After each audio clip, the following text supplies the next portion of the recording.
রাসূল সাল্লাল্লাহু আলাইহি ওয়াসাল্লাম যখন দেখলেন যে শত শত বছর হায়াত পেয়েছে বনি ইসরাইলের লোকেরা, বনি ইসরাইলের ওরা শত শত বছর জিহাদ করেছে, তো আমার উম্মত তো 60 বছরে তার হায়াতই শেষ, 60 থেকে 70-এর মধ্যে তার জীবনই শেষ, তো আমার গুনাহগার উম্মতের কি হবে? রাসূল সাল্লাল্লাহু আলাইহি ওয়াসাল্লাম খুব আফসোস করছেন।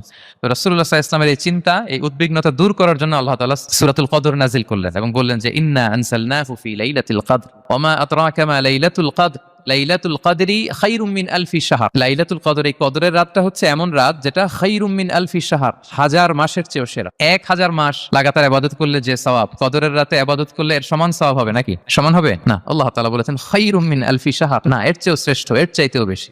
1000 মাসে, অর্থাৎ 1000 মাসে হয় 83 বছর 4 মাস।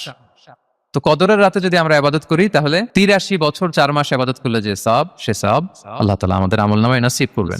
তো আমরা যেন এই কদরের রহমত বরকত থেকে যেন আমরা বঞ্চিত না হই। রাসূল সাল্লাল্লাহু আলাইহি ওয়াসাল্লামকে সান্ত্বনা দেওয়ার জন্য যে হে নবী আপনি চিন্তিত হবেন না, বনি ইসরাইলের অনেক লোক 1000 বছর হায়াত পেয়েছে, শত শত বছর